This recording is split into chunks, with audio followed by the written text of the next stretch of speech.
O neopentecostalismo, movimento dissidente do protestantismo, surgiu nos Estados Unidos nos anos de 1960. No Brasil, teve início com Edir Macedo e a Igreja Universal do Reino de Deus no final dos anos 1970. Essa denominação religiosa se expandiu de forma rápida no Brasil, ocupando espaço na mídia e na política. Utilizando de meios de comunicação em massa para espalhar a sua palavra, religiosos pentecostais conquistaram ainda mais adeptos.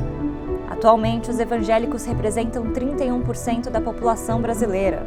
Dentro desse grupo, 60% são pentecostais.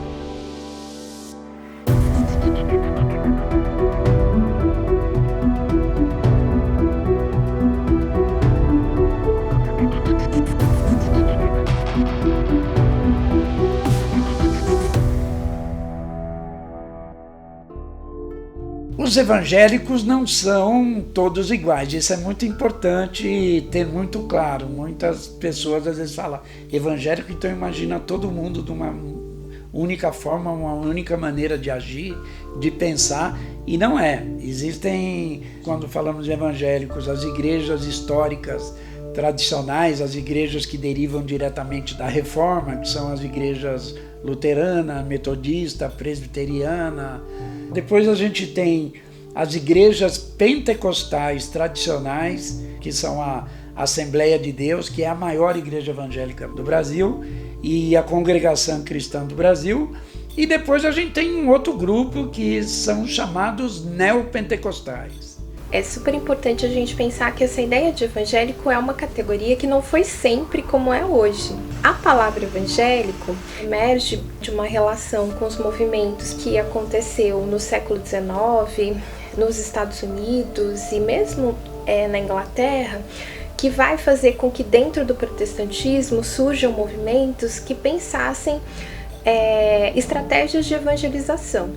Considerando que a gente está falando do Brasil, que necessariamente o protestantismo vem não dentro do movimento missionário, né? Os primeiros protestantes que chegam aqui chegam por conta dos processos políticos de embranquecimento da nação, né? Então vem os europeus, vem os norte-americanos da Guerra da Secessão, então tem toda uma questão racial e racista, né, que necessariamente traz o protestantismo para o Brasil. Mas quando ali, né, no final do século XIX, início do século XX, chegam esses missionários e essas missionárias desse revivalismo que já era pentecostal, a ideia de evangélico, a ideia de evangelizar outras pessoas é fundamental.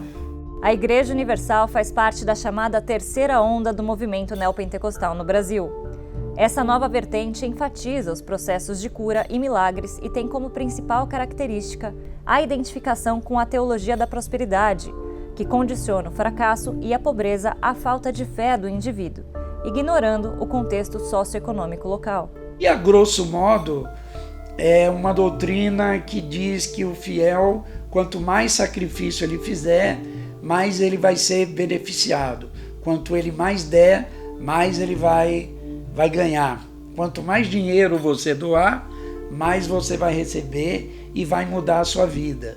Então é uma tese de que a riqueza é um bem, é uma bênção de Deus, né? Ao contrário do que algumas outras igrejas até apregou, que na verdade você tem que agir corretamente para depois ganhar o reino dos céus. Então eles pregam o reino dos céus aqui na própria terra, né? A teologia da prosperidade, ela começa ali nos Estados Unidos, né, para variar. Todas essas coisas, na maioria delas, são coisas muito trazidas dos Estados Unidos, ali nos anos 50, e ela tem uma configuração muito específica, que é essa ideia de confissão positiva. A pessoa crente, para ela alcançar determinada coisa, ela tem que ficar repetindo que ela vai ter aquela coisa. A teologia da prosperidade, então, eu acho que ela é super voltada para essa materialização, né? Para essa coisa dos bens materiais, mas não só. Os bens materiais, eles estão na chave dessa coisa que realmente indica e faz você entender se a pessoa realmente é filha de Deus ou não. E eu não estou aqui querendo passar pano para a Igreja Universal, porque eles pedem mesmo muito dinheiro. Essas igrejas chamadas por alguns de neopentecostais, identificadas com a teologia da prosperidade, elas têm de uma certa forma uma maior avidez assim, na arrecadação do dízimo, da oferta, e costumam causar muita polêmica e receberem muitas críticas por conta dessa forma de atuação, né? É muito comum ver fiéis doar até o carro, o apartamento, e ouvirmos também manifestações de pastores durante a pregação, incentivar o fiel a doar o seu carro e voltar a pé para casa, a entregar o dinheiro da passagem do ônibus que ele tem. Então havia um ex-bispo da Igreja Universal que saiu há pouco tempo, que dizia que se você, na pregação, se você entregar o seu carro aqui e ir embora, depois você vai ganhar uma Lamborghini. Então são procedimentos, no mínimo, polêmicos, né?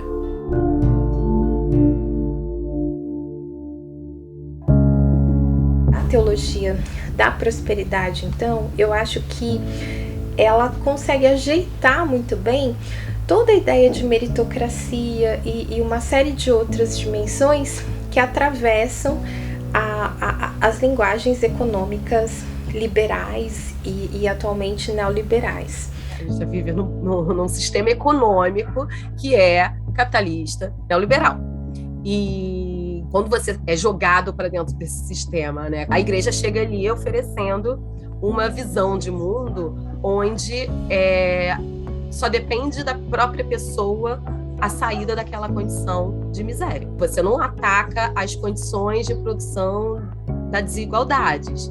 Você fala para a pessoa o seguinte: se você se tornar um empreendedor, se você tiver muito foco, tiver muita determinação, estabelecer um objetivo certo e correr atrás dele, você vai prosperar na vida. É uma forma de você salvar você e a sua família de uma situação de pobreza. A teologia da prosperidade, então, tenta inserir nessa configuração econômica quem estava muito à margem dessa configuração econômica. Nas minhas pesquisas, necessariamente, eu acho que eu tentei demonstrar muito isso, né? Você não tem teologia da prosperidade se você não fizer uma gestão muito importante das posições de gênero, do modelo de família e, consequentemente, dos mecanismos de controle de natalidade. Porque, para você pensar necessariamente uma ascensão social das pessoas, você precisa que essas pessoas controlem fundamentalmente a quantidade de filhos que elas vão ter. O aborto, a vasectomia e a adoção já foram temas muito promovidos por Edir Macedo. O bispo aconselhava membros e pastores da Universal a não terem filhos para ser possível uma dedicação maior à pregação do Evangelho, como escreveu o próprio religioso em sua autobiografia. Por outro lado, a adoção era incentivada, principalmente para famílias estáveis financeiramente. O aborto era uma posição defendida antigamente por Edir Macedo, mas que não tinha a ver com a liberdade da mulher, né? Era mais uma defesa do combate à pobreza, né? Assim, é muito cruel falar isso, né? Às vezes é um pouco até difícil. Mas a questão é que, assim, ele defendia que a mulher fizesse um aborto se ela não tivesse condições de criar um filho, porque aí a vida daquela família ia se tornar uma grande miséria e é o oposto da prosperidade que se prega, né? E atrapalhar o planejamento familiar. A vasectomia, sim, entra nesse bolo como forma de fazer planejamento familiar.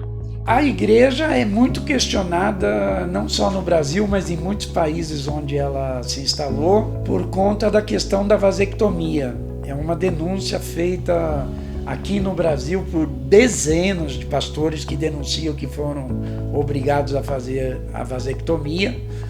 E muitos desses religiosos, depois que saem da instituição, eles fazem essa denúncia, alegam que foram prejudicados, impedidos de ter filhos e recorrem à justiça, e a justiça tem dado ganho de causa a alguns deles ou a vários deles. E, em geral, a igreja nega que faz essa exigência, mas é um fato comum. 11 de cada 10 ex-integrantes da igreja fazem esse relato. Existem, de fato, alguns que dizem não ter sido obrigados a fazer a vasectomia, mas a maioria, sim. E uma das razões, segundo esses ex-integrantes, era para que os pastores, os bispos e pastores, tivessem muito mais tempo para se dedicar à igreja, em vez de se dedicar à família, se dedicar aos estudos da criança. A mãe e o pai que tem que acompanhar estudos de uma criança, educação de uma criança, não conseguem ficar 20 horas por dia a serviço da igreja.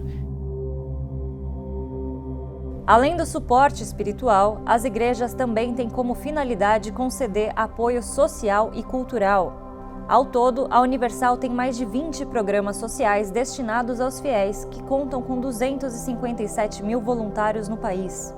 A IURD oferece desde cursos e orientação jurídica ou psicológica aos mais variados serviços, como corte de cabelo, manicure e até aulas de alongamento, sempre seguidos por oração.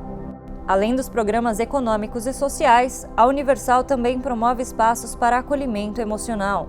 Mais de uma dezena desses projetos são voltados para o apoio de pessoas em situação de rua e químico-dependentes.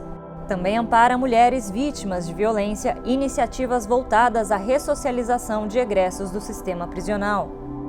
Esses projetos, então, eles são projetos que pensam muito a questão da formação. Por exemplo, em São Paulo, que é a sede mundial da Igreja Universal, a gente tem ali no Brás um prédio que fica atrás do Templo de Salomão e que é muito anterior ao Templo de Salomão, que é um prédio de 12 andares em que você tem muitos cursos profissionalizantes de estética, esses cursos que a gente pode pensar que remete muito aos cursos que se tem no Senai, por exemplo, cursos de secretariado, os cursos de técnico administrativo, cursos de língua. Então eu acho que um processo muito importante de profissionalização que necessariamente ajuda a construir a ideia de pessoa empreendedora.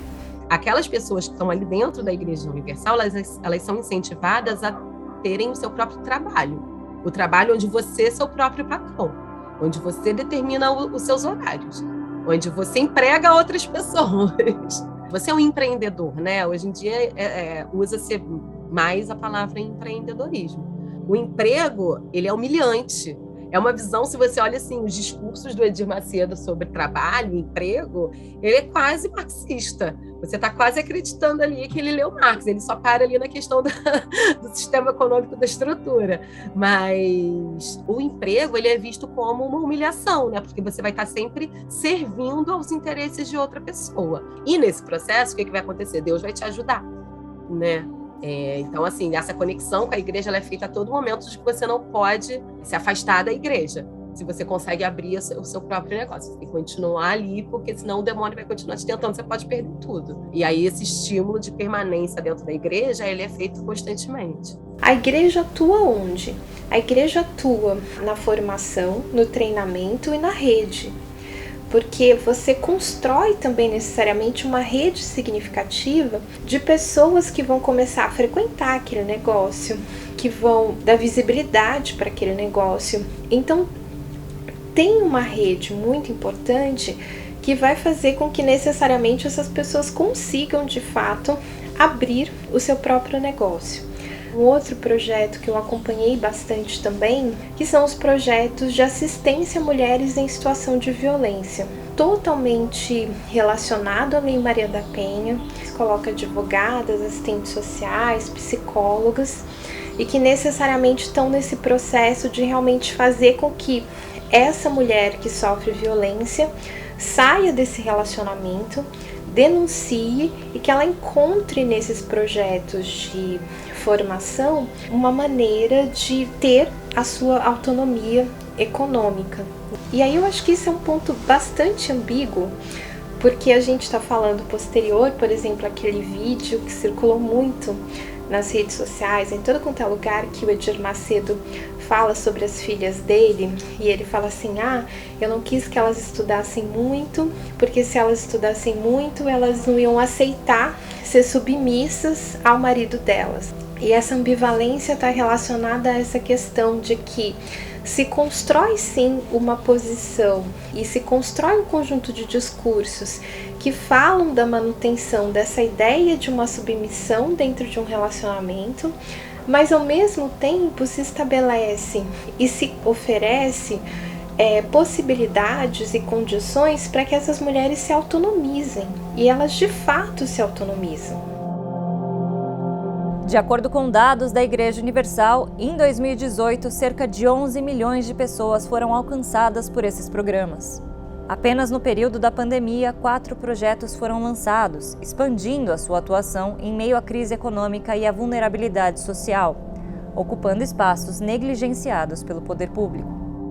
Além da criação de uma comunidade colaborativa de fiéis que se empenham no sentido de evangelizar e aumentar essa rede de influência, a Igreja Universal também se expandiu para outros centros de poder e atualmente está presente nos 3 órgãos máximos do país: Planalto, Congresso e Tribunais Superiores. Esse é o tema do próximo episódio dessa série.